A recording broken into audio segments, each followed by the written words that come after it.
हरे कृष्ण।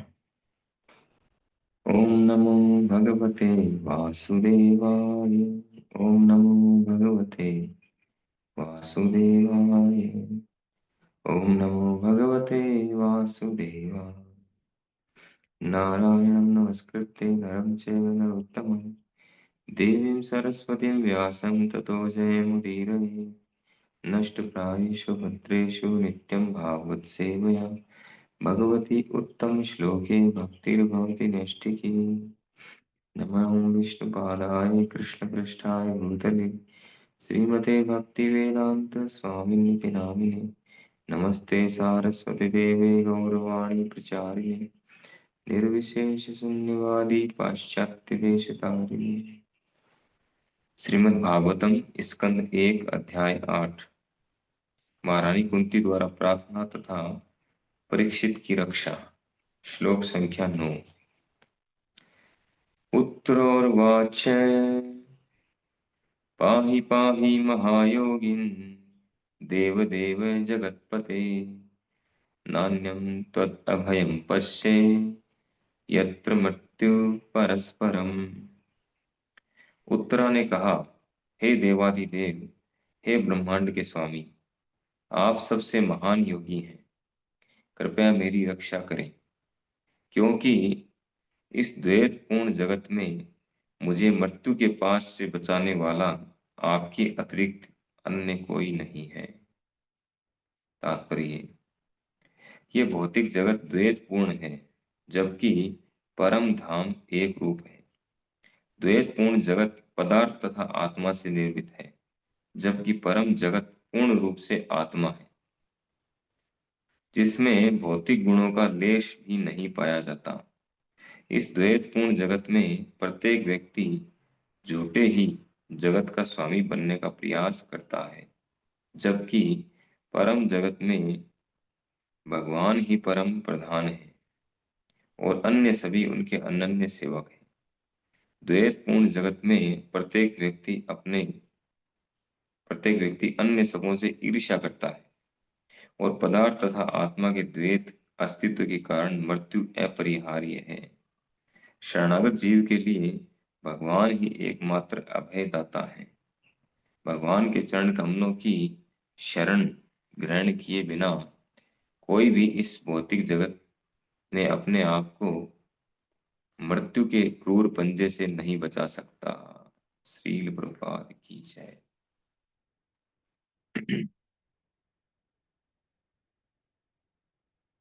तो सूत गोस्वामी जी शौनक आदि ऋषियों से बता रहे हैं घटना कि भगवान श्री कृष्ण द्वारिका के लिए प्रस्थान कर रहे थे।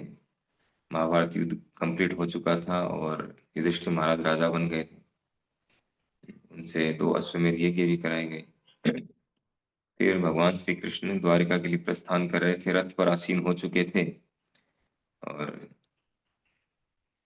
सात्विकी और उद्धव जी उनके साथ में थे। तो उसी समय उत्तरा, जो अभिमन्यु की पत्नी उत्तरा थी, वो भगवान की ओर भागते हुए आ रही थी और बहुत अधिक भयभीत थी वो। तो वो भागते हुए भगवान की तरफ आ रही थी। तो भगवान वहीं पे रुक गए, निकले नहीं वहां से। और वो आकर के वो फिर बोलना शुरू करती है इस श्लोक में।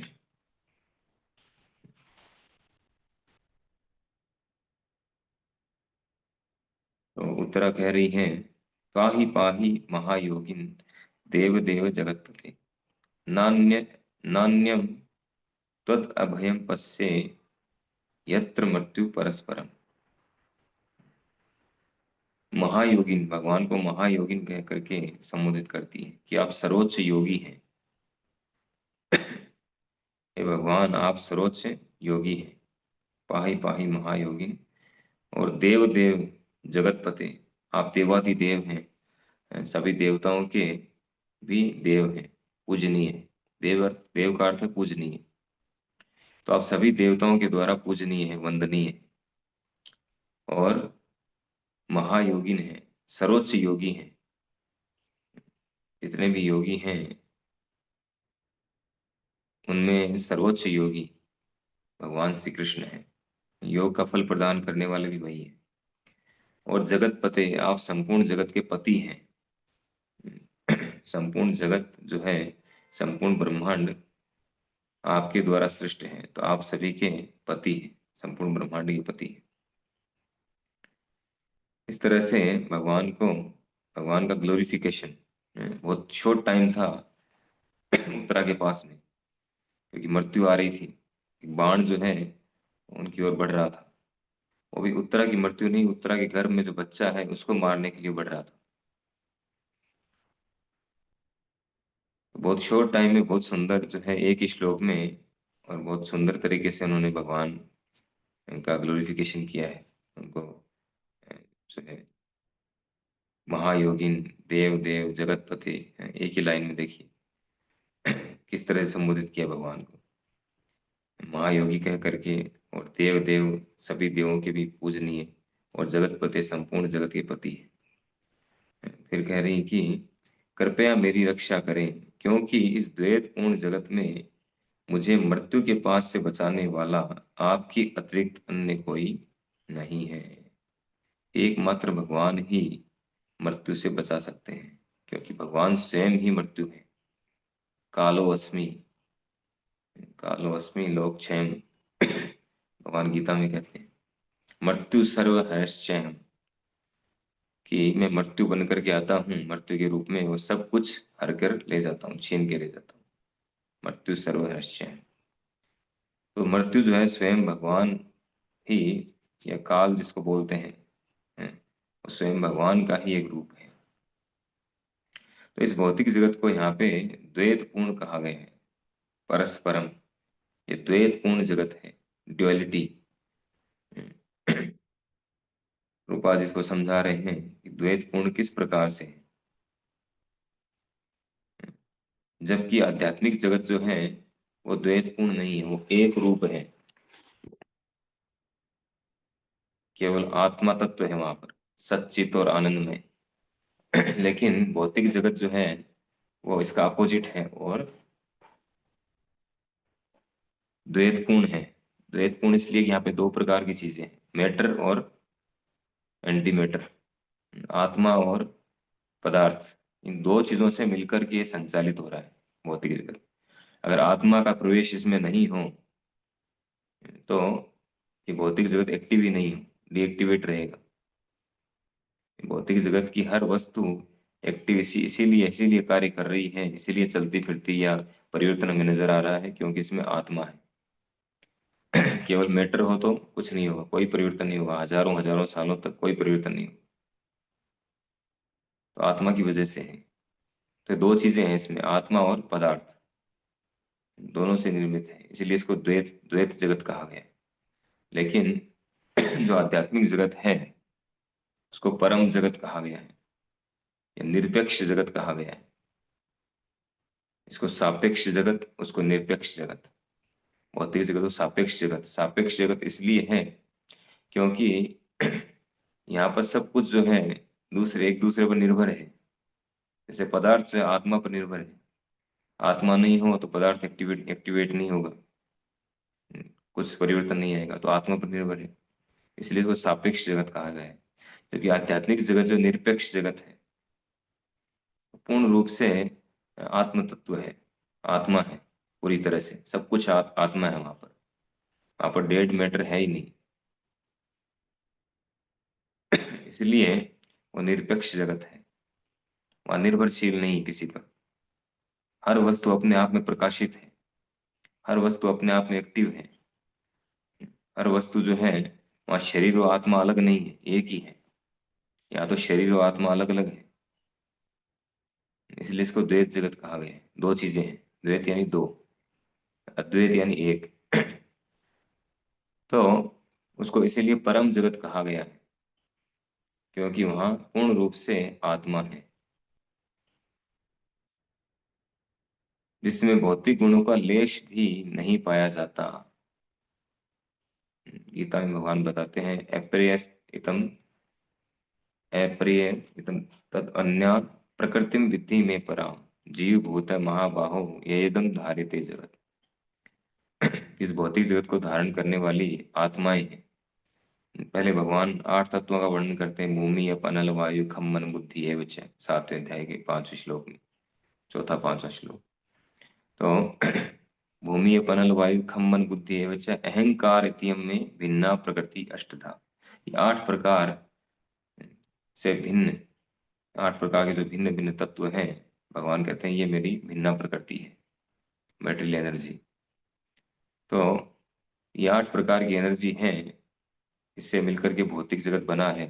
लेकिन ये एक्टिवेट नहीं हो सकता, ये तब तक एक्टिव नहीं होगा जब तक इसमें अप्रियोतस्तव अन्या प्रकृतिम विद्धि में परा, जब तक इसमें आत्मा का प्रवेश नहीं होगा। जीव भूत महाबाहो ये एकदम धार्यते जगत। भगवान कहते हैं इससे भी श्रेष्ठ जो है एक और प्रकृति है, वो है आत्मा, जो जिसको तटस्था शक्ति कहा गया है। तटस्था शक्ति का वर्णन करते हैं, पहले अपरा शक्ति का वर्णन करते हैं, फिर तटस्था शक्ति का वर्णन करते हैं, बहिरंगा फिर तटस्था। तो तटस्था शक्ति जो है वो जीवों से मिलकर के बनी है। तो जीव जो है जब इस भौतिक जगत में प्रविष्ट होते हैं वो इसको धारण करते हैं, इस भौतिक जगत को, इसको एक्टिव करते हैं। श्लोक में भगवान बताते हैं। तो इसलिए इसको द्वैतपूर्ण जगत कहा गया है। और इस जगत में क्या विशेषता है,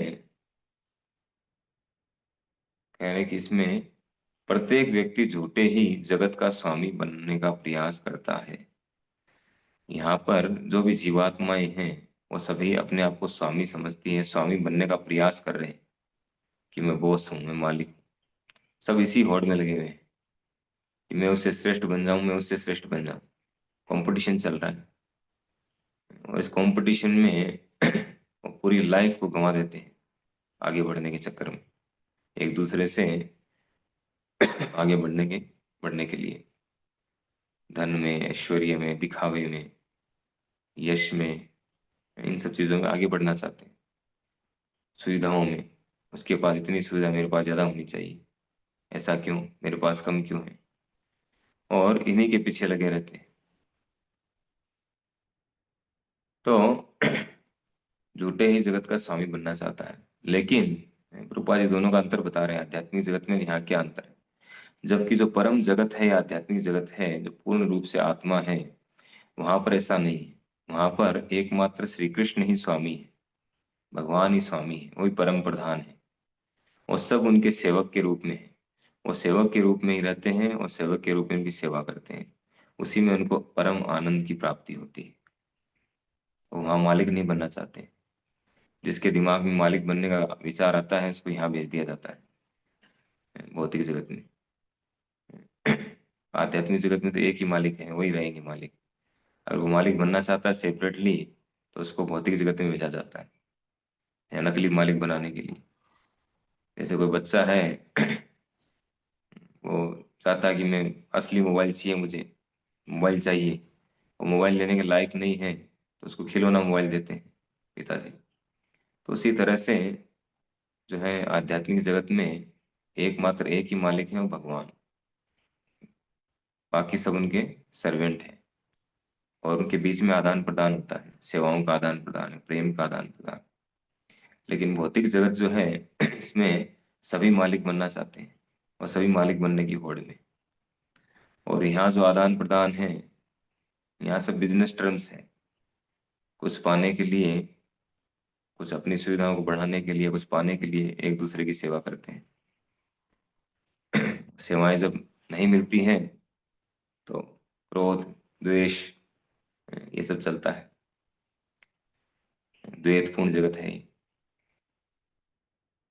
हानि लाभ, सम्मान अपमान, सर्दी गर्मी, ये सब चीजें चलती हैं यहाँ पर। इसको भी द्वैत कहा गया है, सुख दुख, ड्युअलिटी।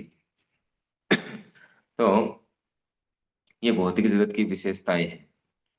और सबसे बड़ी बात जो कह रहे हैं कि यहाँ पर सभी लोग जो हैं अन्य से ईर्ष्या करते हैं। प्रत्येक व्यक्ति दूसरे से ईर्ष्या करता है, ईर्ष्यालु है।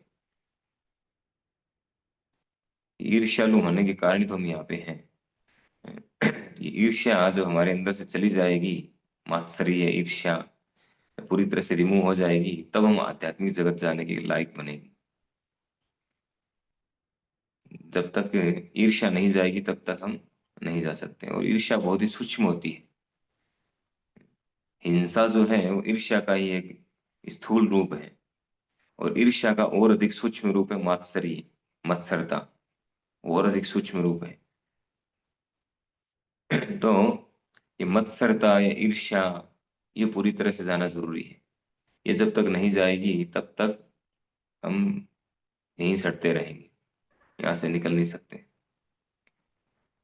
तो पदार्थ तथा आत्मा के द्वैत अस्तित्व के कारण मृत्यु अपरिहार्य है। और मृत्यु जो है, मृत्यु क्या है? मृत्यु है, हमने जो भौतिक शरीर धारण किया है, आत्मा ने, हमने यानी आत्मा ने जो भौतिक शरीर धारण किया है, वो शरीर जो है उसमें 6 प्रकार के परिवर्तन होते हैं, और अंतिम परिवर्तन होता है मृत्यु। यानी वो शरीर जब काम का नहीं रहता है, मैटर है, मैटर की एक लाइफ होती है, एक्सपायर डेट। जैसे हम देखते हैं कोई भी वस्तु बनाते हैं वैज्ञानिक लोग, या जो कोई भी कंपनी कोई प्रोडक्ट बनाती है, तो उसकी एक लिमिट होती है कि इतने समय तक सही रूप से चलेगी, उसके बाद में खराब हो जाएगी, खत्म हो जाएगी, उसका स्वरूप बदल जाएगा, वो काम की नहीं रहेगी। उसी तरह से हमारे शरीर के साथ भी ऐसा ही है। इसमें 6 प्रकार के परिवर्तन होते हैं, तो वैदिक शास्त्र में पहले से बताए हुए, गीता में बताए हुए। जन्म लेना, बढ़ना, संतान आदि उत्पन्न करना, कुछ समय तक स्टेबल रहना, फिर बूढ़ा होना, फिर मृत्यु को प्राप्त होना। तो अंतिम परिवर्तन है मृत्यु। ये निश्चित है, ये होगा ही होगा, क्योंकि मैटर है, शरीर जो है मैटर का बना हुआ है। इसको लंबे समय तक बनाया नहीं रखा रखा जा सकता। इसको हम लंबे समय तक या परमानेंटली, लंबे समय तक तो कुछ जीवों का होता है, जैसे ब्रह्मा जी का शरीर लंबे समय तक रहता है, देवताओं का शरीर हमारे से कई गुना ज्यादा लंबे समय तक रहता है। लेकिन ये परमानेंट नहीं रह सकता है कभी भी। इसका विनाश तो होगा ही होगा, मृत्यु होगी होगी। कुछ कुछ जीव जो हैं वो कुछ क्षणों के लिए जीवित रहते हैं, कुछ जीव जो हजारों हजारों लाखों वर्षों तक जीवित रहते हैं। लेकिन मृत्यु असंभावी है, मृत्यु निश्चित है। और सबसे बड़ी बात है कि इस मृत्यु से हमें कोई बचा नहीं सकता है। आत्मा जो है वो कभी मरता नहीं है, और शरीर जो है अंत में देहा, उसकी मृत्यु निश्चित है। और मृत्यु से हमें कोई नहीं बचा सकता, मृत्यु होगी ही होगी। भागवतम के दूसरे स्कंद का जो पहला अध्याय है, उसमें एक श्लोक है बहुत महत्वपूर्ण। उसमें कहते हैं कि देहापत्य कलत्रादिषु आत्मसन्निषु सत्स्योऽपि तस्य प्रमतय निधनम पश्यन् अपि न पश्यति। तो कहते हैं देहापत्य कलत्रादिषु, कि जो व्यक्ति इस भौतिक जगत में है, वो देह और देह से जुड़े हुए लोग, पत्नी, बच्चे, संतान और मित्र, संबंधी, उन सब के प्रति इतने आकर्षित होते हैं, इतने अट्रैक्ट होते हैं, और ऐसा सोचते हैं आत्मसन्नेषु, उन्हें वो अपने अंग रक्षकों की तरह मानते हैं कि मुझे बचाने वाले हैं, ये सब मुझे बचा लेंगे। अब मेरे पास धन हो गया है, और मेरे मेरे जो है पत्नी, बच्चे, संबंधी इतने सारे हैं, अब मुझे कौन मार सकता है? अभी यमराज मेरा क्या बिगाड़ लेगा? इस तरह की मेंटेलिटी होती है। आत्मसन्नेषु असत्सु अपि, यद्यपि वे सभी भी मरने वाले हैं। असत्सु, वो सत्य नहीं है, वो टिकने वाले नहीं है, उनके शरीर भी एक दिन खत्म हो जाएंगे। लेकिन व्यक्ति भूल जाता है पूरी तरह से, और सोचता है ये सब मुझे बचा लेंगे।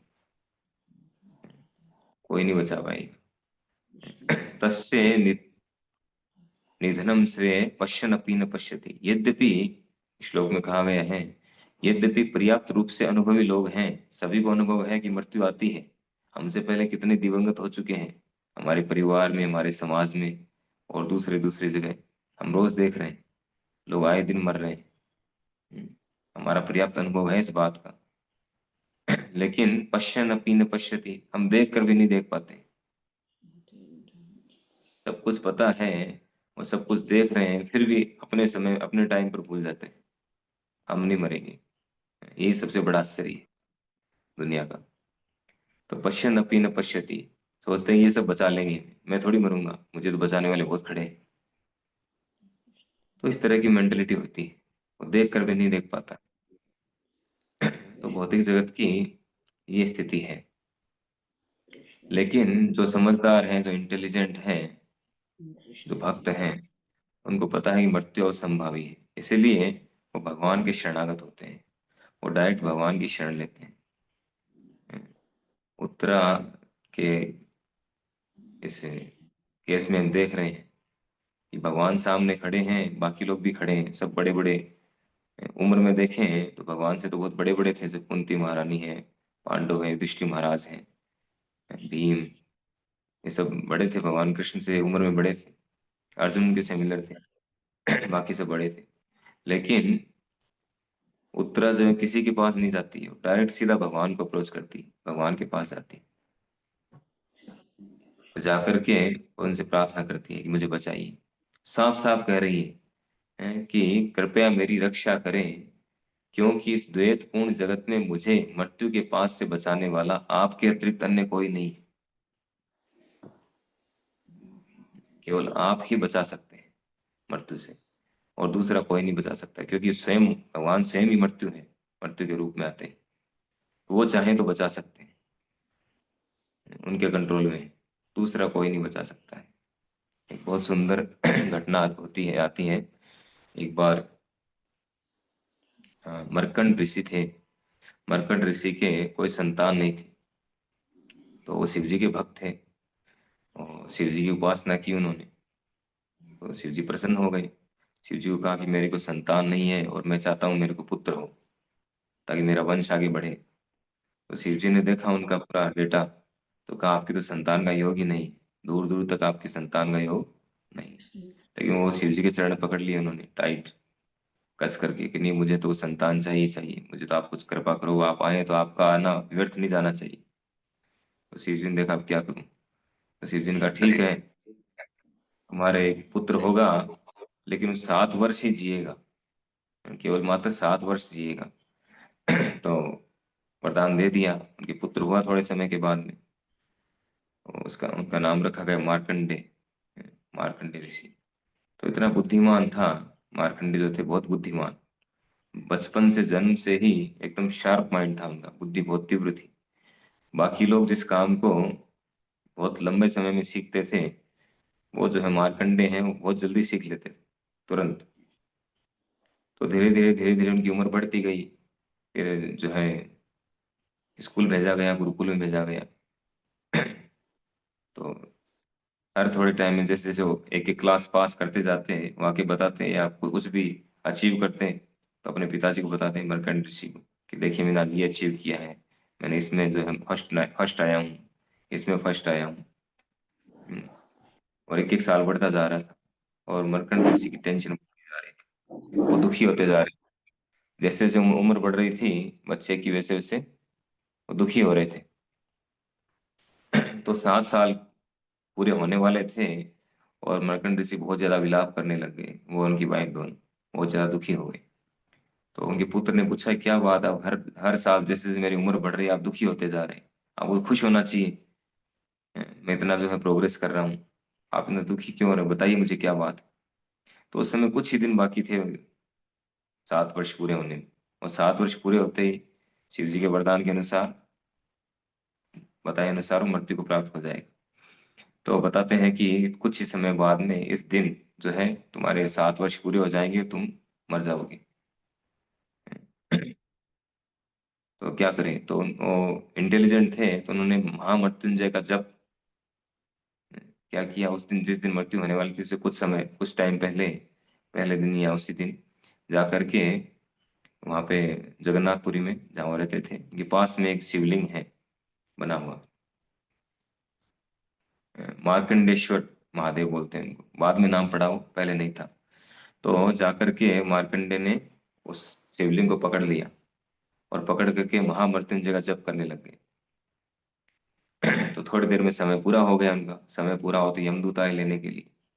अब यमदूत आकर के, यमदूतों की हिम्मत नहीं हो रही थी अंदर शिव जी के मंदिर के अंदर आने की, तो बाहर से खड़े खड़े कहते बाहर निकल, बाहर निकल।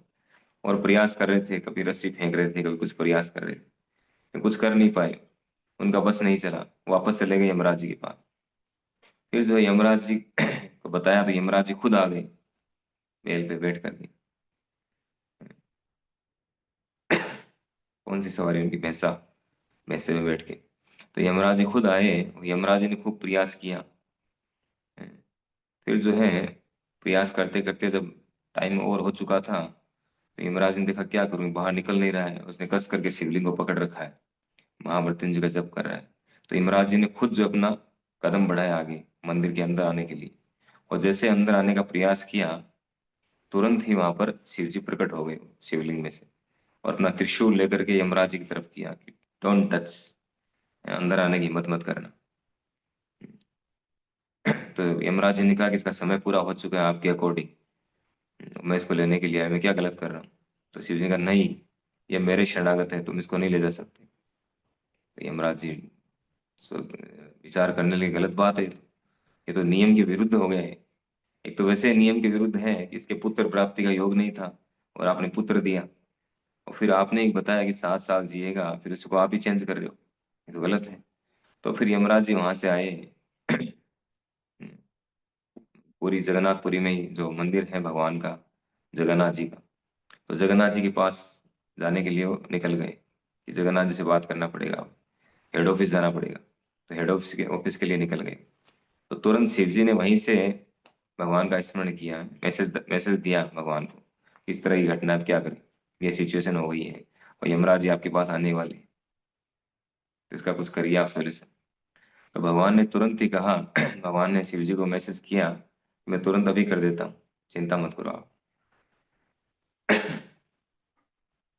तो यमराज जी पहुंचे जगन्नाथ जी के पास, जगन्नाथ जी के पास जाके प्रणाम किया, उनको प्रार्थना किया कि क्या करूं मैं, आपने तो मुझे ड्यूटी दी है, जो लोग जिनका टाइम पूरा हो गया है उनके कर्मों के अनुसार उनको आगे का स्थिति प्रदान करने के लिए, और अब शिव जी इस तरह से कर रहे हैं। तो यमराज जी ने कहा है कि आप एक बार जाके अपना कंप्यूटर चेक करिए, डेटा वेटा चेक करिए, कुछ गड़बड़ लग रहा है।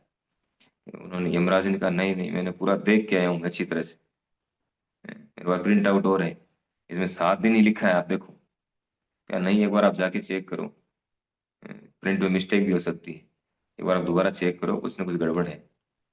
वो मानने को तैयार नहीं है। भगवान का एक बार आप चेक तो करो जाकर के, चित्रगुप्त से दोबारा जाके। तो यमराज जी का ठीक है, मैं चेक करके आता हूँ।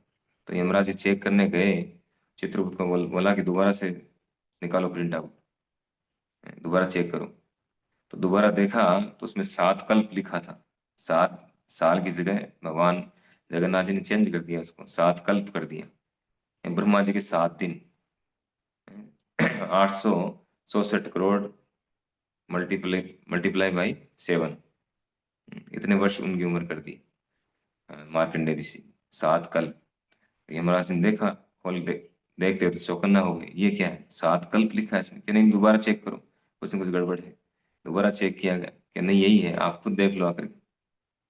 तो उसमें 7 कल्प लिखा था। तो